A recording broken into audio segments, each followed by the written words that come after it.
Hey, good morning, everybody. It is time for another Booking Forward, where we look forward to what books are coming out next month. And it's also possibly time for a haircut, but I digress. Before we get into that, real quick, if you want to drop down in the comments some point during this video, just let me know. All of my interviews are on Apple Podcast, as well, of course, as being on YouTube. Was wondering if anybody thought that the book reviews, which are usually 5 to 8 minutes long, if anybody'd be interested in having those on Apple Podcasts. Obviously, you can always see them here, but anyhow, let me know. What am I looking forward to next month? First on the list, Eat of the Ones You Love by Sarah Marie Griffin. That's coming out April 22nd. And let me give you a quick synopsis on this one. A twisted, tangled story about workplace love affairs and plants with a taste for human flesh. Yes, you heard that right. During a grocery run to her local shopping center, Shell Pine, there's a name, sees a help needed sign in a flower shop window. She just left her fiance, lost her job, and moved home to her parents' house. She has to make a change and bring some good into her life, so she goes inside and takes a chance. Shell realizes right away that flowers are just the good thing she's been looking for, as is Neve, the beautiful florist who wrote the sign asking for help. The thing is, Neve needs help more than Shell could possibly imagine. An orchid growing out of sight in the heart of the mall is watching them closely. His name is Baby, and the beautiful florist belongs to him. He's young, he's hungry, and he'll do just about anything to make sure he can keep growing big and strong. Nothing he eats, nobody he eats, can satisfy him except the thing he most desires, Neve. He adores her and wants to consume her and will stop at nothing to eat the one he loves. This is a story about possession and monstrosity and working retail.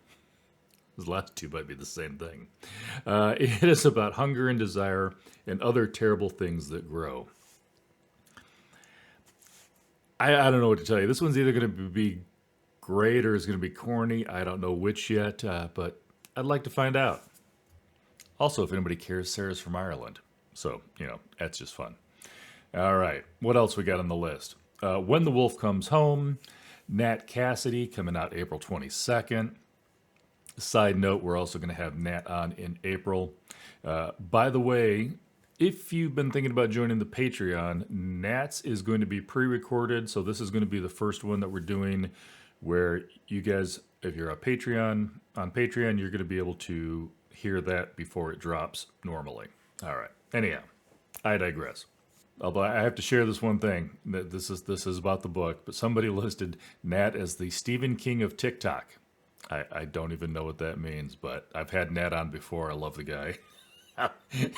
I'll have to ask him what he thinks about that. All right. One night, Jess, a struggling actress, finds a 5-year-old runaway. A 5-year-old runaway. Yeah, I said that right. I can't speak this morning. Finds a 5-year-old runaway hiding in the bushes outside her apartment. We'll edit that out later. After a violent, bloody encounter with the boy's father, she and the boy find themselves running for their lives.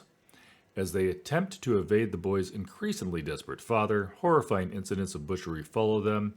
At first, Jess thinks she understands what they're up against, but she's about to learn there's more to these surreal and grisly events than she could have ever imagined, and that when the wolf finally comes home, none will be spared. All right. Next one. Funny thing is, I still haven't read book 1, but I'm still excited for it. I've had it since it came out. And book 2 is about to drop, so I need to get a move on. But Robert Jackson Bennett's A Drop of Corruption, which of course falls up the Tainted Cup. That's supposed to come out April 1st. As far as I know, that's not an April Fool's joke.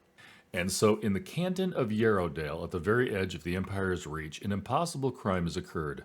A treasury officer has disappeared into thin air, abducted from his quarters while the doors and windows remain locked from the inside, in a building whose entrances and exits are all under constant guard. To solve the case, the Empire calls on its most brilliant and mercurial investigator, the great Anna de Labra. At her side, as always, is her bemused assistant, Dinios Cole.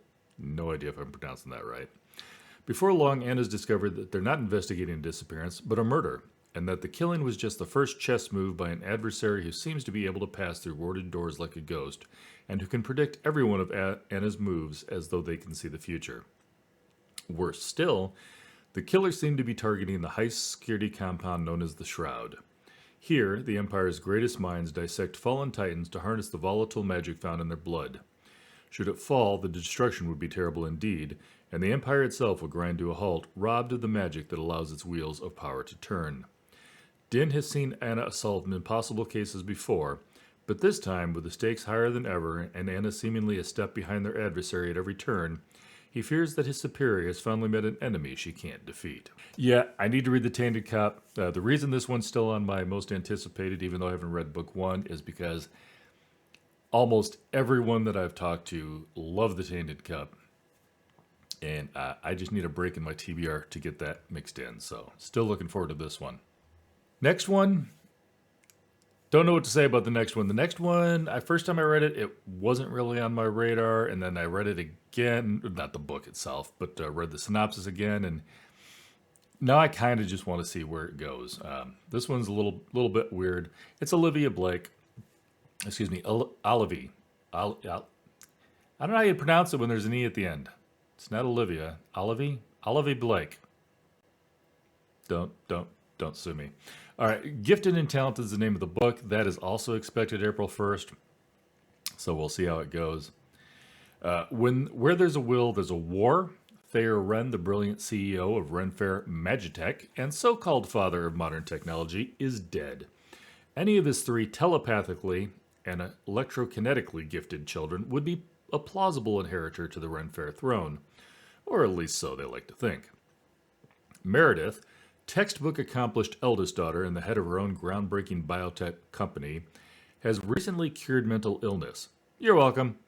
If only her father's fortune wasn't her last hope for keeping her journalist ex-boyfriend exposing what she really is, a total fraud. Oh, there you go. Arthur, second youngest congressman in history, fights the good fight every day of his life, and yet his wife might be leaving him and he's losing his re-election campaign. But his dead father's approval in the form of a seat on the Renfair throne might just turn his sinking ship around. Finally, Elid? Eilidh. E-I-L-I-D-H. Don't make me pronounce these names. Once the world's most famous ballerina, has spent the last 5 years as a run-of-the-mill marketing executive at her father's company after a life-altering injury put an end to her prodigious career. She might be lacking in accolades compared to her siblings, but if her father left her everything, it would finally validate her worth by confirming she'd been his favorite all along. On the pipeline of gifted to clinically depressed adult, nobody wins, but which Wren will come out on top? So yeah, that one... That's another one. It's going to be hit or miss. I don't know which one, but I'd like to check it out. Also coming out in April 15th, we've got The Eights by Joanna Miller. Now, I know what you're going to think when you hear this one. This one's not my normal cup of tea, but could be interesting. We'll see where it goes. They knew they were changing history. They didn't know they would change each other. Following the unlikely friendship of four of the first ever women to matriculate at Oxford University in the aftermath of the First World War, a captivating debut novel about sisterhood, self-determination, and the many forms courage can take. Oxford, 1920. For the first time in its 1,000-year history, the world's most famous university has admitted female students. Giddy with the dreams of equality, education, and emancipation, four young women move into neighboring rooms. Beatrice, Dora, Marianne, and Otto, collectively known as the Eights. Yes, there's four of them. Yes, they're known as the Eights. No, I don't know why yet. Have come here from all walks of life, and they are thrown into an unlikely, life-affirming friendship. Dora was never meant to go to university, but after losing both her brother and her fiancé in the battlefield, has arrived in their place. Politically minded Beatrice, daughter of a famous suffragette, sees Oxford as a chance to make her own way, and some friends her own age. Otto was a nurse during the war, but is excited to return to her socialite lifestyle in Oxford, where she hopes to find distraction from the memories that haunt her. And finally, Marianne, the quiet, clever daughter of a village pastor, who has a shocking secret she must hide from everyone, even her new friends, if she is to succeed. But Oxford's dreaming spires cast a dark shadow. In 1920, misogyny is still rife, influenza is still a threat, and the ghosts of the Great War are still very real indeed.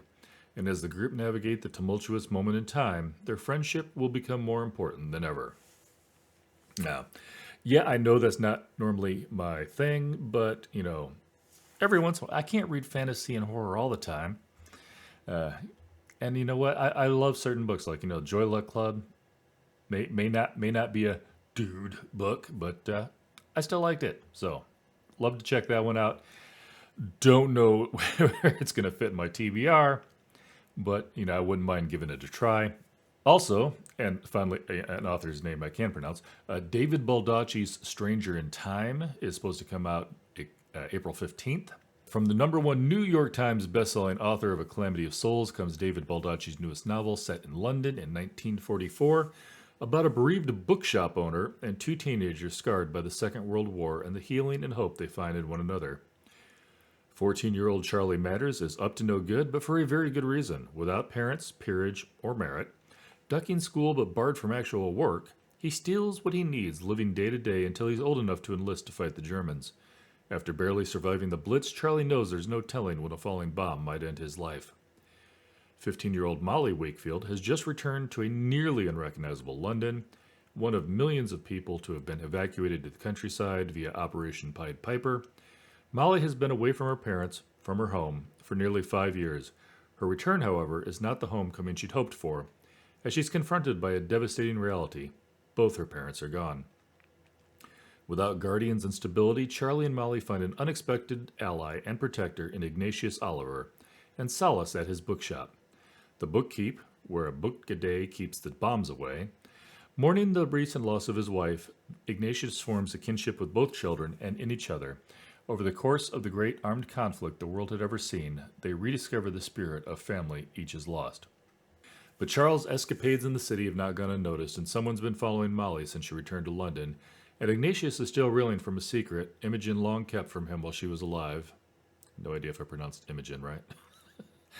Something so shocking it resulted in her death and his life being turned upside down. As bombs continue to bear down on the city, Charlie, Molly, and Ignatius learn that while the perils of war rage on, their coming together and trusting one another may be the only way for them to survive.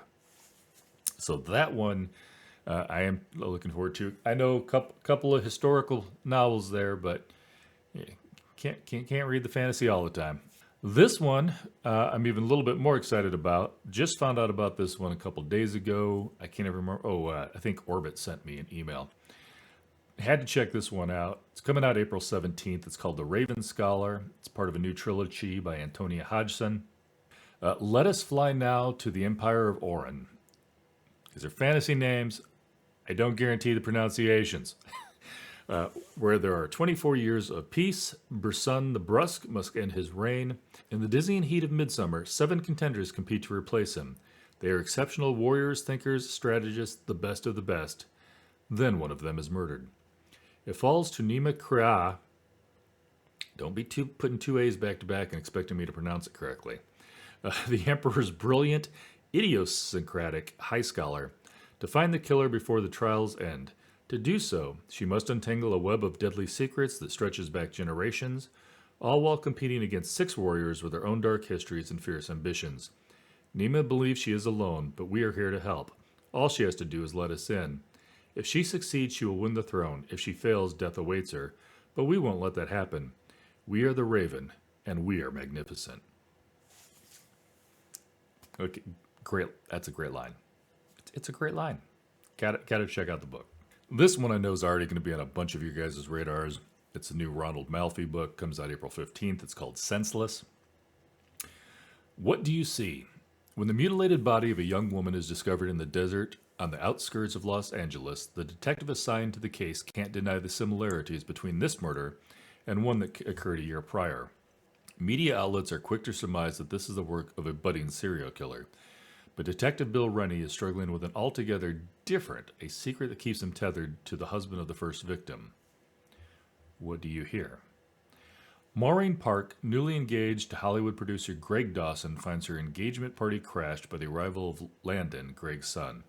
A darkly unsettling young man, Landon invades Maureen's new existence, and the longer he stays, the more convinced she becomes that he may have something to do with the recent murder in the high desert. What do you feel? Toby Campen, the self-proclaimed human fly, begins an obsession over a woman who is unlike anything he has ever met. A woman with rattlesnake teeth and a penchant for biting. I wasn't expecting that. A woman who has trapped him in her spell, a woman who may or may not be completely human. In Ronald Melfi's brand new thriller, these three storylines converge to create a tapestry of deceit, distrust, and unapologetic horror. A brand new novel of darkest suspense set in the City of Angels, as only Horrors Faulkner can tell it. I know Melfi's the new big guy. Everybody's looking forward to that. But this is my list. Hopefully you guys see something in there that you've either heard of before and now you want to hear it after reading a little bit more about it. Or maybe I brought something to your attention that you weren't even expecting. April is packed for me. I don't guarantee if I'm even going to get to a single one of these books, but they're all on my radar, and they all might be in the TBR at some point. Hope you guys find some 5-star reads. Hope you guys have a good week, a good month, and I will catch you later.